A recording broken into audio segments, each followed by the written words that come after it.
The policy used to be to leave everything open, that the animals could move from one place to another. Today it's about putting up fences and electricity around private reserves or parks to protect the animals, whose population continues to decrease all the time.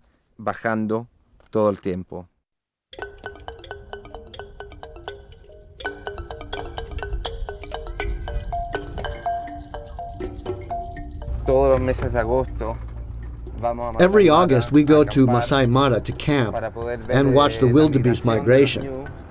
More than 1.5 million wildebeest in a constant movement between southern Tanzania, the Serengeti, and Masai Mara in Kenya.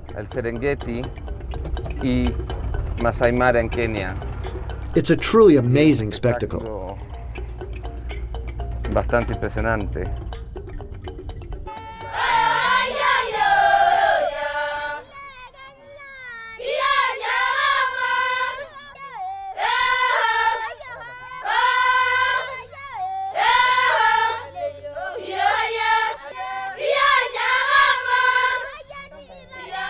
De un país a otro, la condición de la mujer. The situation of women varies from country to country in Africa.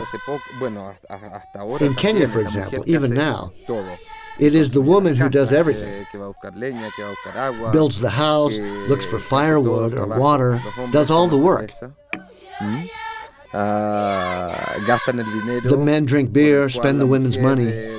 It is the woman who works the land, who goes to market. It's the woman who makes the food, who starts the fire. But this is changing a little bit in Kenya.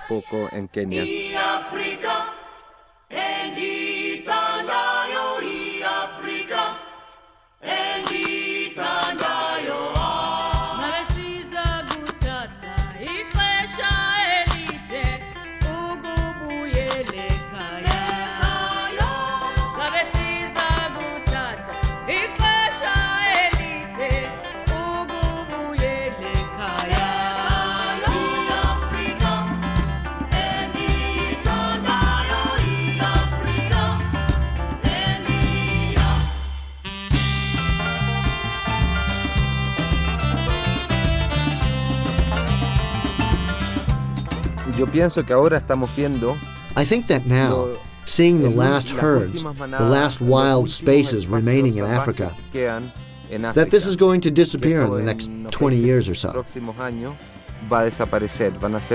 They're going to be closed parks where you'll go in, a little like Jurassic Park to see dinosaurs. We're going to come to see elephants.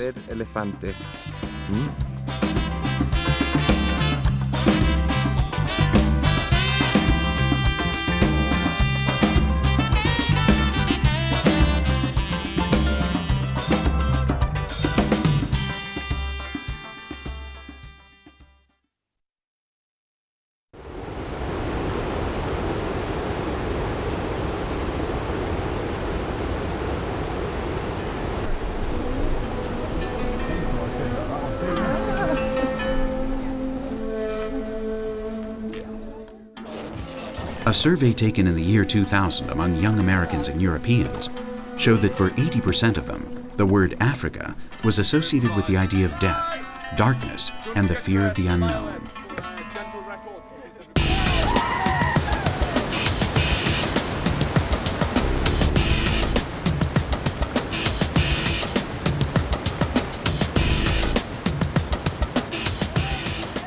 Despite the fact that there are no more blank spaces on our maps, for Western whites, Africa continues to represent a space for fantasy and the romanticism of great expeditions, a land reserved for the true adventurers. In 1995, we gathered some rafts and we came to Reki, the Nile River. We got here on the 7th of July. We took some rafts down from the source of the Nile. First ones to scout the river, and it was very viable for commercial rafting. So from there, we set up a company called Nile River Explorers.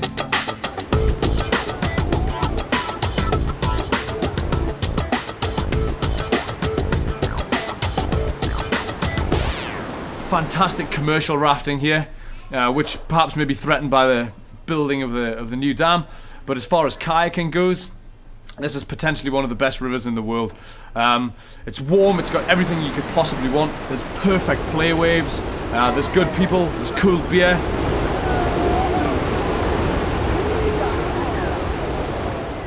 A lot of us to do with lifestyle, and also we're quite adventurous at nature. By nature, the guys who work for us, so you always try and find your piece of paradise. And we found it on the Nile.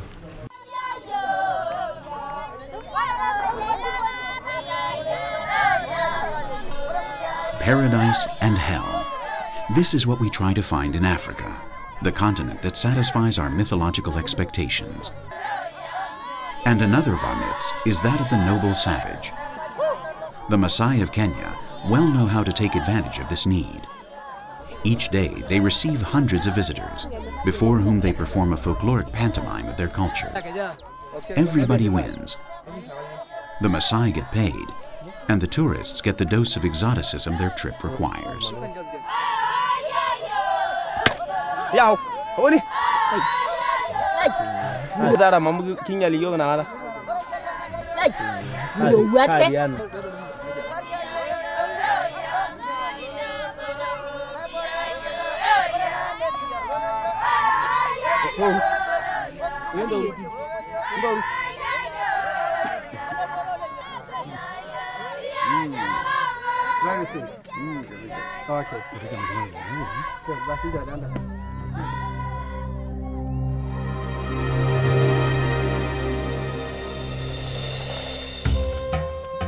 But appearances are deceiving. We're not so adventurous as we would like to believe. Africa is the least visited continent on the planet. Of the 600 million tourists who traveled during 2002, only 28 million chose Africa as a destination. And of these 28 million, 98% traveled along conventional routes to overcrowded destinations such as Kenya or Egypt. How many times have we seen these images of the great herds of wildebeest and zebras crossing the Mara River during their annual migrations? This is how the scene is experienced in real life.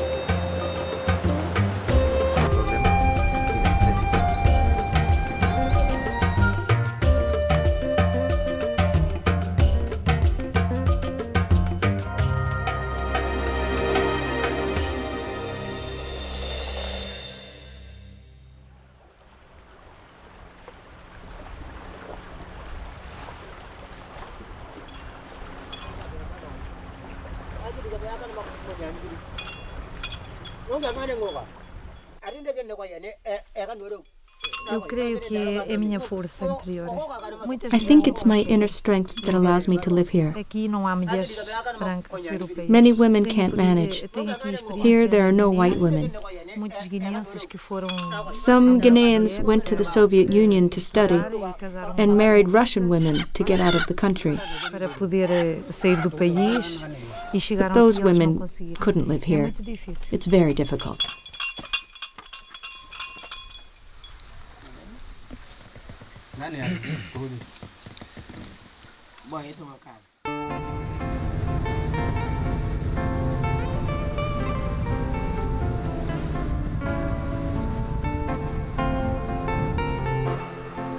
Dora Souza came to the Bijagos Islands in 1994. She came with her husband and 2 daughters with the intention of settling. They started a small hotel and restaurant to serve the few tourists who traveled there.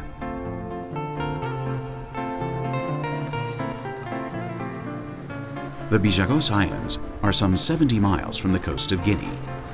There is hardly any public transport, and of the close to 50 islands in the archipelago, only a few are inhabited by tribes in a society organized completely independently, and where tradition prevails in social relations. People live mainly from the sea.